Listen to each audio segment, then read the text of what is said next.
ఓం శ్రీ సాయిరామ్. సాయి గురుకులం కార్యక్రమానికి స్వాగతం. సాయి గురుకులం ప్రస్థానంలో 1600 మైలురాయిని ఈరోజు మనం దాటుతున్నాం.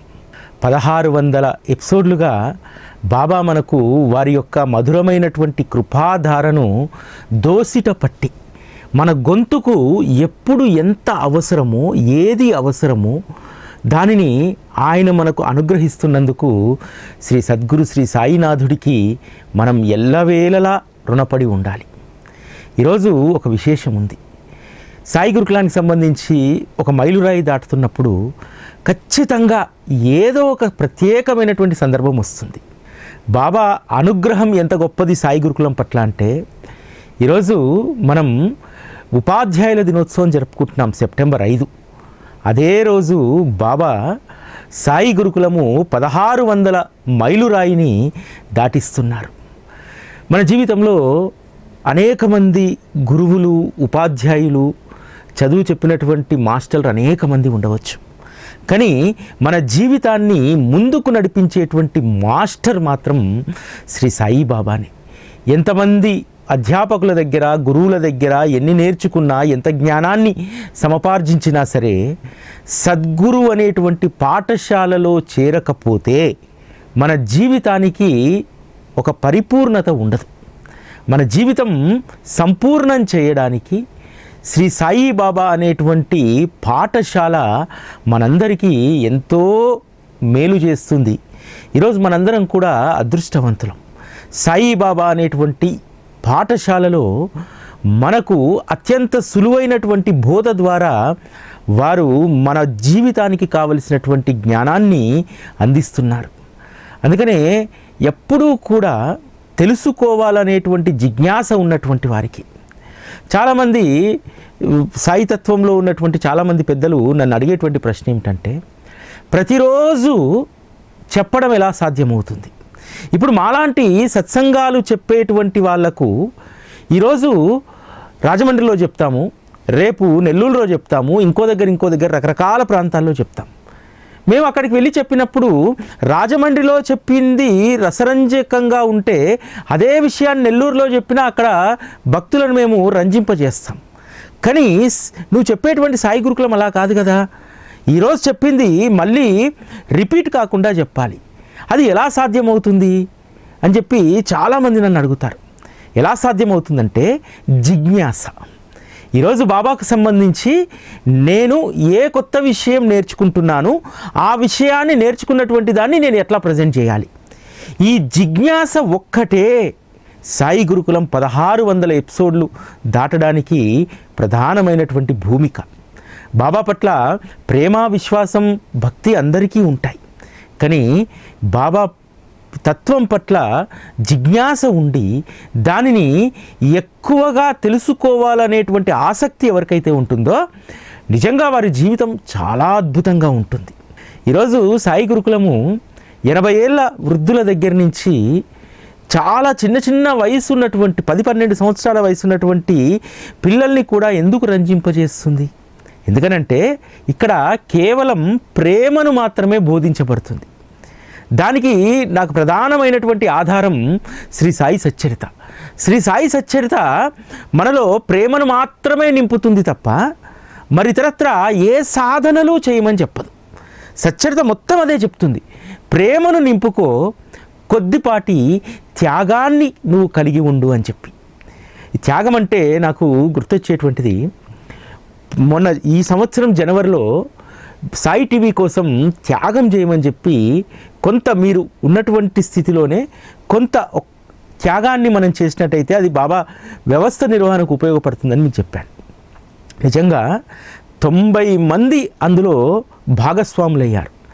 ఈ 90 మందిలో 88 మంది ఒక సాధారణమైనటువంటి జీవితాలను గడుపుతూ, ఒక ఆయన ఫోన్ చేశారు, త్యాగంలో పాల్గొని మన వార్షికోత్సవానికి దక్షిణ సమర్పిస్తున్నప్పుడు చెప్పినటువంటి విషయం ఏమిటంటే, వారు ఏ త్యాగాన్ని చేశారంటే వారు ఒక టిఫిన్ సెంటర్ నడుపుతున్నారు. ఆ టిఫిన్ సెంటర్లో ఆ రోజు మొదటి గిరాకీ ఎంతైతే అంత, మొదటి ప్లేట్ కాదమ్మా, ఒక ప్లేట్ డబ్బులు కాదు, మొదటి గిరాకీ ఎంతైతే అంత. ఇప్పుడు ఒక అతను వచ్చి 5 ప్లేట్లు కట్టించుకున్నారనుకోండి, ప్లేట్ 20 రూపాయలు అనుకోండి, 100 రూపాయలు. ఇంకో రోజు ఎవరైనా వచ్చి మొదటి బోని ఒక్క ప్లేటే తీసుకున్నారనుకోండి, 20 రూపాయలు. ఆ విధంగా ఒక హోటల్ నిర్వహిస్తున్నటువంటి సాయి బంధువు తనకు వచ్చినటువంటి ప్రతిరోజు వచ్చినటువంటి మొదటి గిరాకీ, మొదటి బేరాన్ని బాబాకు సమర్పించడం అలవాటు చేసుకున్నాడు. ఇది ఎంత గొప్ప సేవ తెలుసా? ఇటువంటిది కనుక మన జీవిత పర్యంతము అలవాటు చేసుకుంటే, బాబా శనగల కథలో చెప్తాడు కదా, నువ్వు భుజించే ముందు మొదటి ముద్ద నా స్మరణ చేస్తే అది నాకు సమర్పించినట్టే. మనం కూడా మన నిత్య జీవితంలో మనం చేసేటువంటి మొదటి ఖర్చు, మనకు వచ్చేటువంటి మొదటి రూపాయి సద్గురు సేవకు గనుక దాన్ని వినియోగించినట్టయితే అంతకు మించినటువంటి పుణ్యము, యాగము, యజ్ఞము మరొకటి లేదు. అందుకనే ఈరోజు సాయి టీవీకి సంబంధించి ఆ త్యాగం కార్యక్రమంలో పాల్గొన్నటువంటి వాళ్ళు అదృష్టవంతులు. ఆ త్యాగంలో పాల్గొన్నటువంటి వాళ్ళు 89 మంది, దాదాపుగా 90 మందిలో వాళ్ళందరూ కూడా ఒక సాధారణ కుటుంబాలకు సంబంధించినటువంటి వారు. ఏటూరు నాగరంలో ఒక తల్లి ఉంటుంది. నేను ఒక్కదాన్నే ఎందుకు 1/2 లీటర్ పాలు వేయించుకోవాలి, 1/2 లీటర్ పాలు 30 రూపాయలు, ఆ 30 రూపాయలను గనక నేను ఆదా చేయగలిగితే కొన్ని లక్షల మందికి నేను సంతోషాన్ని పంచగలుగుతాను. ఇటువంటి ప్రేరణ మనకుగా రాదు, అది ఖచ్చితంగా బాబా కల్పించాలి. జనవరిలో నేను చెప్పినటువంటి త్యాగం అనేటువంటి ఆ కాన్సెప్టు, అది బాబా ఇచ్చినటువంటి ఆలోచన. ఆ బాబా ఇచ్చినటువంటి ఆలోచన ఎన్ని హృదయాలను కదిలించింది. ఎవరికైతే బాబా పట్ల అమితమైనటువంటి ప్రేమ ఉందో ఆ హృదయాలను మాత్రమే కదిలించగలిగింది. నేను చెప్పినటువంటి త్యాగం అనేటువంటి కాన్సెప్టు 1000 మంది విన్నారు. ఆ 1000 మందిలో బాబా ఎందుకు ఒక 90 మందిని ఎంపిక చేసుకున్నారు? ఎందుకంటే ఈ 1000 మందిలో ఈ వ్యవస్థ పట్ల విశ్వాసం పరిపూర్ణంగా ఉన్నటువంటి వాళ్ళు ఆ 90 మంది. అంతేకాదు బాబా పట్ల అపారమైనటువంటి ప్రేమను కొన్ని సంవత్సరాలుగా గూడు కట్టుకున్నటువంటి వాళ్ళందరూ కూడా. ఇప్పుడున్నటువంటి మన లౌకిక జీవితంలో త్యాగం చేయడం అనేటువంటిది చాలా దుర్లభమైనటువంటి విషయం. అందుకనే నేను చెప్పినటువంటి ఆ కాన్సెప్టు చాలామంది హృదయాలను కదిలించలేకపోయింది. కానీ ఒక్కసారి దాన్ని, ఆ తెరను ఒకసారి తొలగించి చూసుకుంటే త్యాగంలో ఉన్నటువంటి ఆనందం ఎంత గొప్పదో మీకే అర్థమవుతుంది. మీరు చేసేటువంటి త్యాగం భవిష్యత్ తరాలకు ఎంతో స్ఫూర్తి అవుతుంది. అరే, మీ నాయన ఏం చేశాడు, మీ తాత ఏం చేశాడు, మీ నాయనమ్మ ఏం చేసింది, మీ అత్త ఏం చేసింది, మీ అత్త గొప్పతనం ఏమిటి అంటే భవిష్యత్ తరం చెప్పుకోవాలి. మా అత్త బాబా కోసము ప్రతిరోజు కూడా ఈ త్యాగం చేసేది, దీని ₹1 దాచిపెట్టి బాబా సేవకు వినియోగించేది అని చెప్పుకోవాలి. మా ఊర్లో చాలామంది పెద్దవాళ్ళు మా పెద్దవాళ్ళ గురించి చెప్పుకుంటారు. ఈరోజు హై స్కూల్ నిలబడ్డదంటే ఆ రోజు వీరి తాతగారు ఇచ్చినటువంటి భూమి అని చెప్పుకుంటారు. చాలా గొప్ప, నాకు ఎంత హృదయం ఉప్పొంగుతుందంటే అంతగా ఉప్పొంగుతుంది. ఆ విధంగా చెప్పుకోగలగాలి. పరోపకారం అంటే ఒకరోజు ఒకరికి భోజనం పెడితేనో, ఒకరోజు ఒకరికి వస్త్రం ఇస్తేనో అది మాత్రమే పరోపకారం కాదు. అసలైనటువంటి పరోపకారం, నేను మొన్న కనిగిరి సత్సంగంలో చెప్పినట్టు, సత్సంగం కూడా నువ్వు పరోపకార సేవనే, ఇంతకు మించినటువంటి పరోపకార సేవ మరొకటి లేదు అనేటువంటి దాన్ని మనం గుర్తించాలి. మొన్న వార్షికోత్సవానికి ఎవరైతే త్యాగం చేశారో ఆ త్యాగంతో వచ్చినటువంటి డబ్బును బాబా అక్షయం చేసుకుంటారు. ఇక్కడ మీరు ఇచ్చినటువంటిది 2000, 3000, 4000, 5000 కావచ్చు. కానీ బాబా ఆ డబ్బును ఎంత అక్షయం చేస్తారంటే 5000 మనం అన్నదానానికి ఖర్చు పెడితే ఆ రోజుకు ఒక 200 మందికి భోజనం పెడతాం. కానీ ఆ 5000 ఈ సత్సంగం అనేటువంటి పరోపకార సేవకు ఉపయోగపడితే కొన్ని లక్షల మందిని సంవత్సరాల పాటు మనం ఆనందపరచవచ్చు. కాబట్టి ఇప్పటి వరకు ఎవరైతే త్యాగం అనేటువంటి దాంట్లో పాల్గొన్నారో మొన్న 10వ వార్షికోత్సవం సందర్భంగా, దీనిని ఈ నెల నుంచి మీరు కొనసాగించండి. పోయినసారి 8 నెలలు చేశాం మనం, ఈసారి 11 నెలలు చేద్దాం, 11వ వార్షికోత్సవం వరకు. ఎందుకంటే మనం చేసేటువంటి ఈ త్యాగము ఎంత ఫలితాన్ని ఇస్తుంది, దానికి బాబా మీకు ఎన్ని రెట్లు మళ్ళీ తిరిగి ఇస్తారు. అది డబ్బు రూపంలో కావచ్చు, మానసికమైనటువంటి ప్రశాంతత రూపంలో కావచ్చు, ఆరోగ్యం రూపంలో కావచ్చు. ఒక ఆవిడ ఈ త్యాగంలో పాల్గొన్నటువంటి వారి అనుభవము ఎంత గొప్పదంటే, ఆవిడ ఇంతకుముందు థైరాయిడ్, బీపీ కోసము ప్రతి నెలా కూడా మందులకు 1500 రూపాయలు ఖర్చు పెట్టేదట. ఈ త్యాగంలో పాల్గొన్న తర్వాత బీపీ నార్మల్కి వచ్చి ఆ ట్యాబ్లెట్లు మానేయమని చెప్పారట. స్ట్రేట్ అవే 500 రూపాయలు ఖర్చు తగ్గింది. జూన్ నాటికి థైరాయిడ్ కంట్రోల్లోకి వస్తే 3 ట్యాబ్లెట్లు వాడేటువంటి చోట 1 ట్యాబ్లెట్ వాడమన్నారట. స్ట్రేట్ అవే ఇంకొక 500 తగ్గింది. అంటే మనం చేసేటువంటి త్యాగానికి ఖచ్చితమైనటువంటి ప్రతిఫలం ఉంటుంది. దీనిని మనం డబ్బు రూపంలో చూద్దామా? 1000 రూపాయలు ఆమెకు మిగిలిపోయాయి కదా, దాన్ని డబ్బు రూపంలో చూద్దామా? కాదు. దానిని మీరు మీ ఆరోగ్య రూపంలో చూసుకోండి. ఎందుకంటే ఆరోగ్యం అనేటువంటిది చాలా ప్రధానమైనటువంటిది కదా. మనకు ఎంతైనా డబ్బు ఉండవచ్చు, అనారోగ్యం ఉంటే ఆ మందులను మింగి మరీ శరీరాన్ని నాశనం చేసుకోలేం కదా. శరీరం మందులు మింగుతుందంటే చాలా దారుణమైనటువంటి విషయం. అది నీ శరీరాన్ని కృషించి వేస్తుంది. నీ శరీరంలో ఉన్నటువంటి హార్మోన్స్ను, అదేవిధంగా అవయవాలను ఆ ట్యాబ్లెట్లు ప్రభావితం చేస్తాయి. మరొక రోగానికి అది కారణమవుతుంది. ఈ లీలను బట్టి మనం ఏమర్థం చేసుకోవాలి? బాబా ఆ భక్తురాలి యొక్క శరీరాన్ని కాపాడేటువంటి అనుగ్రహాన్ని ఇచ్చారు. రోగగ్రస్తమైనటువంటి ఆ శరీరానికి రోజు 6 ట్యాబ్లెట్లు మింగేటువంటి స్థానంలో 1 ట్యాబ్లెట్ మాత్రమే తీసుకునేటువంటి అనుగ్రహాన్ని ఇచ్చారు. బాబా యొక్క అనుగ్రహాన్ని ఈ విధంగా చూడాలి. మనం డబ్బు రూపంలో చూడకూడదు.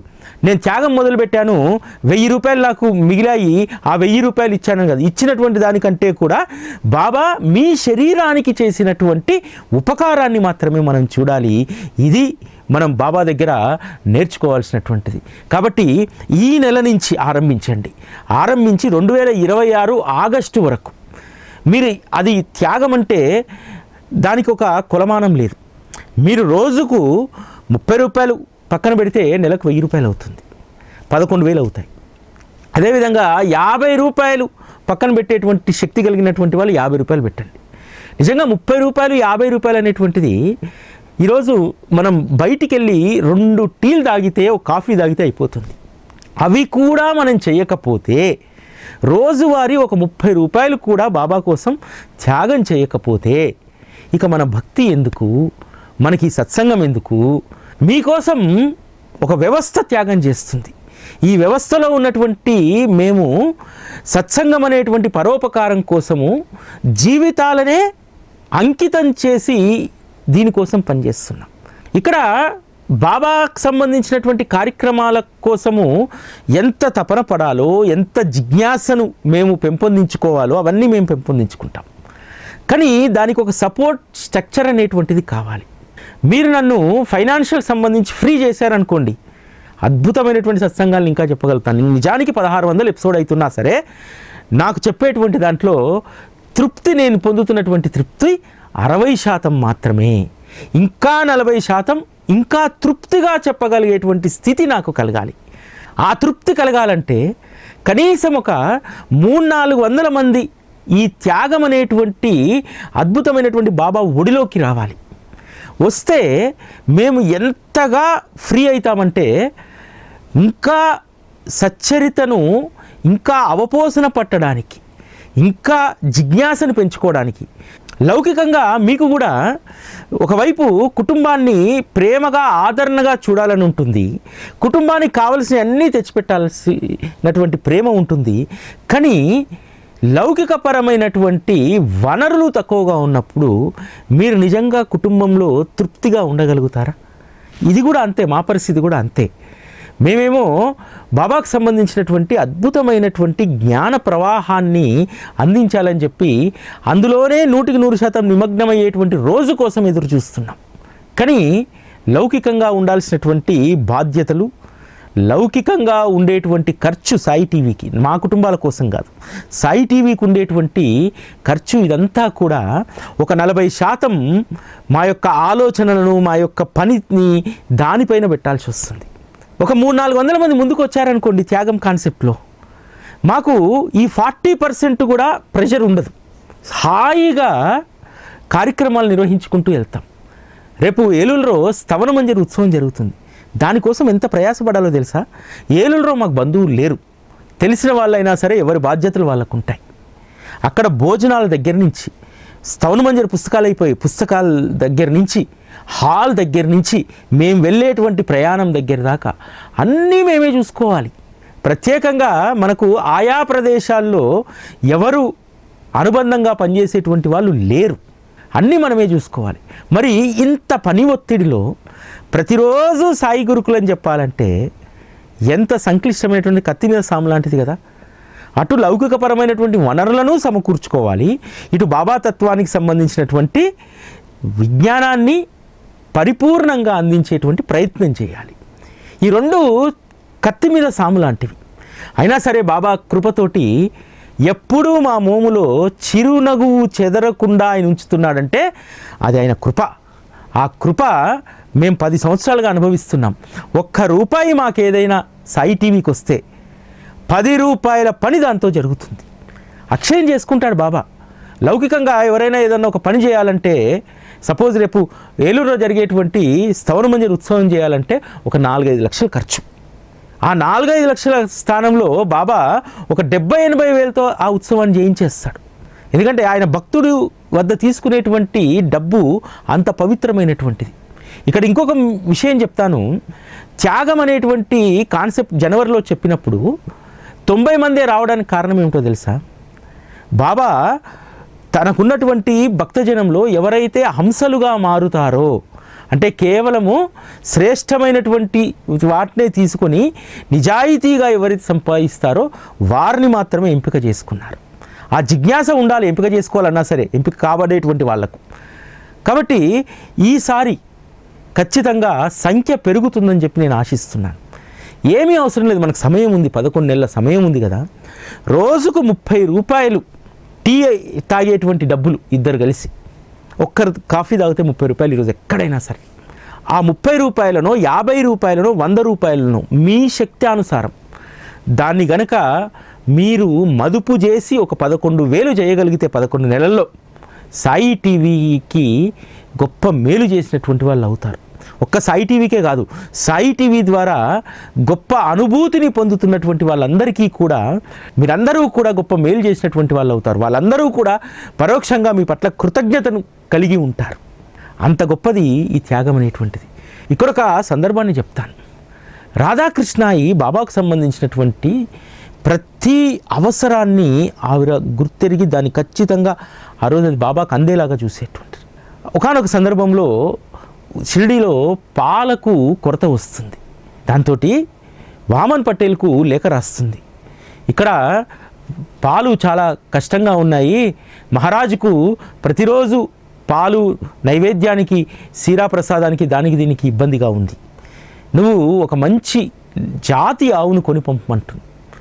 అప్పుడు వామన్ పటేల్ దగ్గర డబ్బులు లేవు. తన సోదరి దగ్గర ఉన్నటువంటి ఒక నగను తీసుకొని అమ్మి ఆవును 2 ఆవులను కొని పంపిస్తుంది. ఒకటి తాత్యాకు, ఒకటి రాధాకృష్ణాయి బాబా అవసరం కోసం. ఆ 2 ఆవులను కొని పంపిస్తే ఆ డబ్బు మళ్ళీ తిరిగి నేను ఏదో రకంగా సర్దుబాటు చేస్తాను అని అంటుంది. వామన్ పటేల్ ఆ బంగారు నగ అమ్మి 2 ఆవులను కొని షిరిడీకి పంపిస్తాడు. ఒక 6 మాసాల తర్వాత రాధాకృష్ణాయి 2 ఆవులకు సంబంధించిన డబ్బును వామన్ పటేల్కి పంపిస్తుంది. అప్పుడు తన సోదరి దగ్గర ఆ నగ తీసుకున్నాడు కదా, మరి ఆమెకు అదే ఎత్తు బంగారం మళ్ళీ కొనివ్వాలి కదా. మార్కెట్కి వెళ్ళి ఆ డబ్బు తీసుకెళ్ళి అడిగితే అతను అమ్మినటువంటి నగ 10 కాసులు, కానీ రాధాకృష్ణాయి పంపినటువంటి డబ్బుతోటి 15 కాసుల బంగారం వస్తుంది. బంగారం ధర తగ్గింది. అంటే 10 కాసుల బంగారం ఇస్తే తిరిగి బాబా అదనంగా దానికి 5 కాసులు జోడించి ఆ తల్లికి ఇప్పించగలిగారు. వామన్ పటేల్ సోదరి ఏ లాభాపేక్ష లేకుండా ఇచ్చింది. సొంత తమ్ముడు అడుగుతున్నాడు కాబట్టి ఆ తమ్ముడు ఏం చేసుకుంటాడనేటువంటిది ఆమెకు సంబంధం లేదు. కానీ అదే తమ్ముడు మళ్ళీ 15 కాసుల బంగారాన్ని తెచ్చిస్తే ఆమె ఆశ్చర్యపోతుంది. ఈ విధంగా బాబా కోసం మనం వినియోగించేటువంటి, వెచ్చించేటువంటి ధనం ఖచ్చితంగా మనకు ఎంతగానో అది ఉపయోగపడుతుంది. ఇంతకుముందు నేను చెప్పినట్టు అనారోగ్యంతో 6 ట్యాబ్లెట్లు వేసుకునేటువంటి ఆమెకు 1 ట్యాబ్లెట్కి తీసుకొచ్చాడు కదా 6 నెలల్లో. అదేవిధంగా బాబా మనకు ఏదో ఒక మేలు తప్పకుండా చేస్తాడు. బాబా తన పట్ల ప్రేమ కలిగినటువంటి భక్తుల జీవితాలను ఉద్ధరిస్తాడు. ఎందుకంటే 30వ అధ్యాయంలో ఉన్నటువంటి 2 సందర్భాలను మనం గుర్తు చేసుకుంటే, ఒకటి తాత్యాసాహెబ్ నూల్కర్, 2 మేఘ. తాత్యాసాహెబ్ నూల్కరు తన ఉద్యోగాన్నే త్యాగం చేసేశాడు. పండరిపురం కోర్టులో పండరినాథుడికి హారతికి సంబంధించిన తీర్పు ఇచ్చిన తర్వాత, బాబా నేను ఇక వెళ్ళను, నన్ను నీ దగ్గర ఉంచుకోరాదా అని అడుగుతాడు. సర్వీస్ ఉంది, డబ్బు వస్తుంది, అయినా సరే వాటన్నింటినీ వదిలేసి షిరిడీలో వచ్చి బాబా వద్ద ఒక భ్రమరంలా ఆ పాదాల వద్ద ఉండిపోయాడు. కొడుకులు మంచి స్థానంలోనే ఉన్నారు, కుటుంబం చాలా గొప్పది, అయినా సరే షిరిడీలో ఒక చిన్న గృహంలో వారు నివసిస్తూ బాబాకు హారతి పాదపూజ చేసేటువంటి గొప్ప అదృష్టాన్ని దక్కించుకున్నారు. అటువంటి తాత్యాసాహెబ్ నూల్కరు ఒక విపరీతమైనటువంటి జబ్బుతో బాధపడుతూ ఉంటే బాబా చేసినటువంటి ఏర్పాటు, కుటుంబ సభ్యులందరూ కూడా రమ్మంటున్నారు పూణేకు, నేను రానన్నాడు. ఇక్కడే నాకు మోక్షం దక్కాలి, నేను అక్కడికి వస్తే చివరి క్షణంలో నేను ఎక్కడైతే మోక్షాన్ని పొందాలనుకుంటున్నానో దాన్ని కోల్పోతానని అంటారు. అందుకని బాబా ఏం చేస్తాడు, సహస్రబుద్ధే అనేటువంటి ఒక బాల్య స్నేహితుడు, ఎవరికి, నూల్కర్కు, అతను షిరిడీకి వచ్చినప్పుడు ఇద్దరికి పాత పరిచయాన్ని గుర్తు చేసి ఆ సహస్రబుద్ధతో అంటాడు, నువ్వు వెళ్ళి నూల్కర్కు సేవ చేసుకో అని చెప్పి. నూల్కర్ బాగానే ఉన్నాడు, ఆ రోజుకు ఏం కాలేదు. మళ్ళీ 2 రోజుల తర్వాత వచ్చి అనుమతి అడిగితే శ్యామతో అంటాడు బాబా, వీడు ద్వారకామయి ముందు కుక్కలా పడి ఉండాలి, వీడితో మనకు పని ఉంది అని అంటారు. ఆ పనేమిటి, నూల్కర్ అనారోగ్యంతో ఉంటే నూల్కర్కు సేవ చేసేటువంటి అవసరం ఉంది. నూల్కర్కు ఎంత సేవ చేస్తాడంటే సహస్రబుద్ధి, నూల్కర్ కోలుకునేంత వరకు అక్కడే ఉంటాడు. అంటే బాబా చేసేటువంటి ఏర్పాటు ఎలా ఉంటుందో చూడండి. ఏదైతే తను ఆశించాడో అది ఆశ స్వార్థం కోసం కాదు. కుటుంబ సభ్యులు అందరూ రమ్మంటున్నారు, సరే నేను షిరిడీలోనే ఉండాలి, నా మోక్షస్థానం సాయిబాబా చరణాలే అని అన్నారు. అదేవిధంగా నూల్కర్ షిరిడీలోనే మోక్షాన్ని పొందాడు. నూల్కర్ మోక్షాన్ని పొందాడు అనడానికి సూచికగా బాబా ఒక మాట అంటారు, ద్వారకామయి వెనకాల ఒక పెద్ద నక్షత్రం రాలి పడిపోయింది అని చెప్పి ద్వారకామయి బయటికి వచ్చి ఆకాశం వైపు చూస్తూ నోరు కొట్టుకుంటూ, తాత్యాబా వెళ్ళిపోయావా, నా తాత్యాబా వెళ్ళిపోయాడు, మనకంటే ముందే వెళ్ళిపోయాడు అని చెప్పి దీనంగా రోధించారు. అంటే సద్గురువు కోసం మనం చేసేటువంటి త్యాగాన్ని ఎట్లా గుర్తుపెట్టుకుంటారో చూడండి. ఈరోజు నాకు చాలా ఆనందం, సాయి టీవీ కోసం, ఈ సత్సంగం అనేటువంటి పరోపకార సేవ కోసం కొన్ని వదులుకోవాల్సి వచ్చింది. మామూలుగా ఉన్నటువంటి స్థితిలో ఉంటే నేను వదులుకున్నటువంటి వాటి పట్ల ఎంతో దుఃఖంతో ఉండేటువంటి వాడిని. కానీ ఈరోజు నాకు రేపు ఎలా అనేటువంటి బాధ లేదు, భవిష్యత్తు ఏమిటనేటువంటి చింత లేదు, ఏమైపోతామో అనేటువంటి ఆందోళన లేదు. వీటన్నింటినీ మరిపించేదే శ్రీ సాయి సచ్చరిత. సత్సంగం అనేటువంటిది ఎంత శక్తివంతమైందంటే ఇప్పటికీ బాబా భక్తుల్లో 170% మందికి దీని యొక్క శక్తి తెలియకుండా పోతుంది. సత్సంగం యొక్క శక్తి తెలుసుకున్నటువంటి వాళ్ళకే బాబా అనేటువంటి అనుభూతి కలుగుతుంది. అప్పటి వరకు బాబా కేవలం పాలరాతి విగ్రహమే, అంతే తప్ప ఇంకేమీ మనం అర్థం చేసుకోలేం. ఎందుకంటే బాబా మార్గంలోకి వచ్చినటువంటి ప్రతి భక్తుడు కూడా తరించాలనేటువంటి ఆరాటం నాలాంటి వాడికి ఉంటుంది. ఆ ఆరాటం కోసమే ఈ పోరాటం అంతా కూడా. ఈ పోరాటంలో అలుపు ఉండదు. ఈ పోరాటంలో ఇంకా ధీరత్వాన్ని, ధైర్యాన్ని, అలసిపోనటువంటి స్థితిని శ్రీ సాయి సచ్చరిత ఇస్తుంది. ఎందుకంటే మనం చేసేటువంటి పని కేవలం కొద్ది మందికి మాత్రమే అది లబ్ధి చేకూరుస్తుంది, కొద్దిమందే దాన్ని గుర్తిస్తున్నారన్నప్పుడు మహా అంటే ఒక 4 రోజులు చేస్తాం, 2 నెలలు చేస్తాం, 3 నెలలు చేస్తాం, 10 ఏళ్ళుగా చెయ్యం. ఇక్కడ రహస్యం ఏమిటంటే కేవలం నీకోసం నువ్వు ఉద్ధరించబడ్డానికి నన్ను ఆశ్రయించు అనేటువంటి సచ్చరిత చెప్పేటువంటి మాట. ఎవరినో ఉద్ధరించడానికి సాయి గురుకులం కాదు, ప్రాథమికంగా ప్రైమరీగా నన్ను నేను ఉద్ధరించుకోవడానికి. దీని ద్వారా ఎంతమంది ప్రయోజనాన్ని పొందుతారు, ఎంతమంది అర్థం చేసుకుంటారంటే అది సెకండరీ. సాధారణంగా వేరే వ్యవస్థలో ఆ వ్యవస్థ పక్కు కొన్ని లక్షల మంది అభిమానులు, ఆ వ్యవస్థ పట్ల కొన్ని వేల మంది అభిమానాన్ని కలిగి ఉన్నటువంటి వ్యవస్థ ఏదైనా సరే అందులో నుంచి ఒక 90 మంది మాత్రమే ఆ వ్యవస్థకు సపోర్ట్గా ఉంటే ఆ వ్యవస్థ నీరుగారిపోతుంది. ఈ 90 మంది కోసమా నేను ఇన్ని రోజులు చేస్తుంది, చేస్తే ఏంది చేయకపోతే ఏంది అని చెప్పి ఆ నిరుత్సాహం వేరే వ్యవస్థలకు వస్తుంది. కానీ సాయి టీవీ అలా కాదు. మొదటి నుంచి ఎంతమంది దీని పట్ల అభిమానాన్ని కలిగి ఉన్నారు, ఎంతమంది సపోర్ట్ ఇక్కడ దొరుకుతుంది అనేటువంటి సంఖ్యను ఎప్పుడు మేము చూడలేం. ఒక్కరు స్పందించిన వారి యొక్క ప్రేమను మాత్రమే మేము చూసాం. అదేవిధంగా ఈ వ్యవస్థ నడవడానికి ₹1 ఇచ్చిన వారి పట్ల కృతజ్ఞతను జీవితాంతం మేము కలిగి ఉన్నాం. అంతే తప్ప వేరే అభిప్రాయం ఎవరి పట్ల ఉండదు. ఏలూరులో కార్యక్రమం జరుగుతుంది. అక్కడ ఉన్నటువంటి మిత్రుడికి చెప్పా, అందరికి చెప్పండి అని చెప్పి. ఒక ఆయన దగ్గరికి వెళ్ళి ఇట్లా కార్యక్రమం ఉంది రండి అని అంటే, నేను రానండి, ఒకసారి షిర్డీలో మీ సార్కు నేను ద్వారకామాయి దగ్గర తారసపడ్డాను, నన్ను గుర్తుపట్టలేదు, నాతోటి మాట్లాడలేదు అని అన్నారట. ద్వారకామాయి దగ్గర మేము ఆడుకోవడానికి వెళ్ళాం. వచ్చినటువంటి వాళ్ళతో పరాశకాలు ఆడటానికి అక్కడ ఉండం. షిర్డీలో పోయిన దగ్గర నుంచి ప్రతి నిమిషం ఎట్లా సద్వినియోగం కావాలి, ఏం చేయాలి, ఆయా ఉత్సవాల్లో ఏ విధంగా భక్తులను ఆనందపరచాలనేటువంటి పనిలో ఉంటాం. ఇట్లా మిస్అండర్స్టాండింగ్ చేసుకున్నటువంటి వాళ్ళని మేము ఏమీ చేయలేం. కానీ ఎవరి పట్ల ప్రత్యేకమైనటువంటి ప్రేమ అభిమానం మాకుండదు, ఎవరి పట్ల ద్వేషము ఉండదు.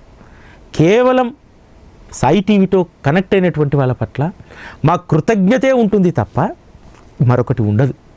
మనం ఒక వ్యవస్థ పట్ల అభిమానాన్ని పెంచుకున్నామంటే అభిమానంతో పాటు ఆ వ్యవస్థను అర్థం కూడా చేసుకోవాలి. చేసుకున్నప్పుడే మనం అసలైనటువంటి దారిలో మనం ఉన్నట్టు. బాబా తన భక్తుల కోసము పరితపిస్తూ ఉంటారు. ఆయన తపనను మనం అర్థం చేసుకోవాలి. మన మనస్సుల్లో ఏమి ఉందో ఆయన ఖచ్చితంగా గ్రహిస్తారు. ఎవరైతే నిజభక్తుడు ఉంటాడో, ఎవరికైతే వారి సత్సంగం పట్ల సాంగత్యం పట్ల పరిపూర్ణమైనటువంటి విశ్వాసం ఉంటుందో, దానికి బద్దులై ఉంటారో, అటువంటి వారి యొక్క ప్రతి కోరికను బాబా గమనిస్తారు. 30వ అధ్యాయంలో మేగుడి కథ మనం చదువుకోమా? మేగుడు మనసులో ఏ ఆందోళనలు లేవు, పెళ్ళి లేదు, కుటుంబం లేదు, ఏమీ లేదు, లౌకికపరమైనటువంటిది ఏమీ లేదు, భగవంతునిపైనే ధ్యాస. కానీ మనస్సులో ఎంత సాధకునికైనా మనసులో ఒక గిలి ఉంటుంది. అదేమిటంటే, అయ్యో అందరికీ అందరున్నారు, నాకు ఎవరూ లేకపాయే, మీరు చనిపోతే మీ దేహం పైన పడి ఏడవడానికి భార్యా బిడ్డలు ఉన్నారు, నాకు ఎవరూ లేకపాయే అని చెప్పి చాలా సందర్భాల్లో మేగుడు తన యొక్క బాధను భక్తుల ముందు వాపోతారు. బాబాకి ఎప్పుడు చెప్పలేదు. ఆ మేగుడి యొక్క కోరికను బాబా తన మనస్సులో స్థిరపరుచుకున్నాడు. మేగుడు మరణించినటువంటి రోజు ఒక సాధారణమైనటువంటి మానవుడు వలె మేగుడి దేహం పైన చేతులు చాచి మేఘా వెళ్ళిపోయావా అని చెప్పి కన్నీటి బొట్లు కార్చాడే. ఒక ఆత్మ బంధువులాగా మేగుడి శవయాత్ర జరుగుతుంటే ఆ శవయాత్ర ఎంట పడి వెళ్ళాడే. ఇది మనం బాబా నుంచి కోరుకోవాల్సినటువంటిది. ఇంత గొప్ప భక్తిని మనం పెంపొందించుకోవాలి. మన యొక్క ఆకాంక్షను సద్గురువు గుర్తించేటువంటి విధంగా మన నడవడిక ఉండాలి, మన విశ్వాసం ఉండాలి. అంతేకాదు మేగుడి యొక్క అంత్యక్రియలతో పాటు శార్ధకర్మలకు కావలసినటువంటి డబ్బునంతా బాబా ఖర్చు పెడతాడు కదా. మేగుడు పూజించినటువంటి శివలింగానికి గురుస్థాన్లో స్థానం కల్పించి దానిని ఈరోజు కొన్ని కోట్ల మంది ప్రణమిల్లేటువంటి గొప్ప పుణ్య తీర్థంగా ఆ గురుస్థానాన్ని మార్చాడు కదా.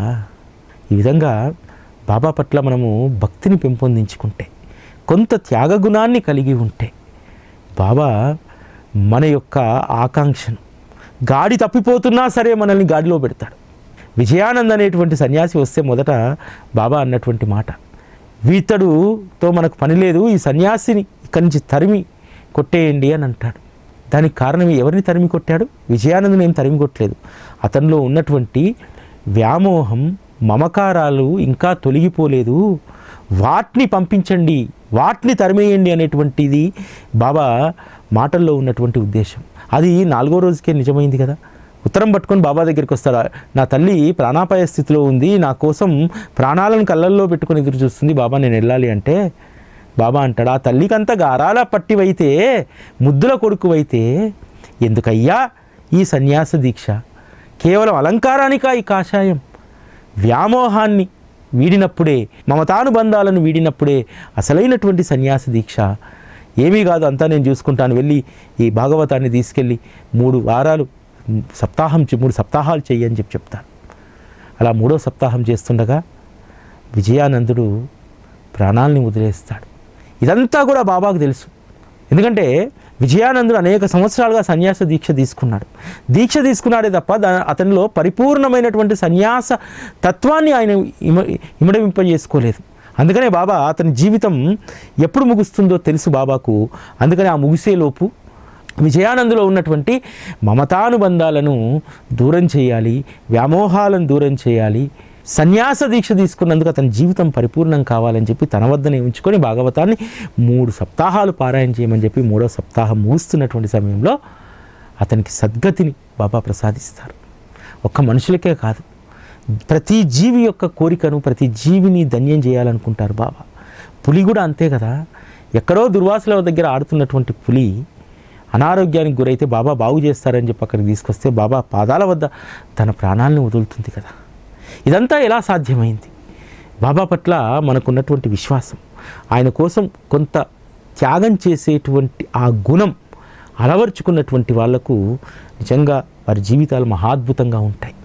కాబట్టి ఈ నెల నుంచి వచ్చే సంవత్సరం ఆగస్టు వరకు అవకాశం ఉన్నటువంటి వాళ్ళు 30 రూపాయల రోజుకు, ఇంకా స్థితి కలిగినటువంటి వాళ్ళు అంతకంటే ఎక్కువ మీరు త్యాగం చేసి, ఒక చిన్న త్యాగం, దీనివల్ల జీవితానికి వచ్చేటువంటి నష్టమైతే లేదు. ఎందుకంటే ఎప్పుడు కూడా సాయి టీవీ ఒకరి జీవితాలను నష్టం చేయాలని, వారి సంపాదనను దోచుకోవాలని చెప్పి ఈ వ్యవస్థ ఎప్పుడూ కూడా భక్తులతో ఆటలు ఆడదు. ఒక చిన్న సులువైనటువంటి సాధనను, సులువైనటువంటి ఒక త్యాగం అనేటువంటి ఒక కాన్సెప్ట్ను మీ ముందు పెట్టాను తప్ప ఎవరిని కూడా మభ్యపెట్టి ఏదో చేయాలి, వారి దగ్గర నుంచి ఏదో లాక్కోవాలనేటువంటి ప్రయత్నం ఎప్పుడూ సాయి టీవీ చేయదు. 1600 మైలురాయిని దాటించినటువంటి సద్గురు శ్రీ సాయినాథుడికి మనస్పూర్వకంగా శిరస్సు వంచి సాష్టాంగ దండ ప్రణామాలతో కృతజ్ఞతలు తెలియజేసుకుంటూ ఓం శ్రీ సాయిరామ్.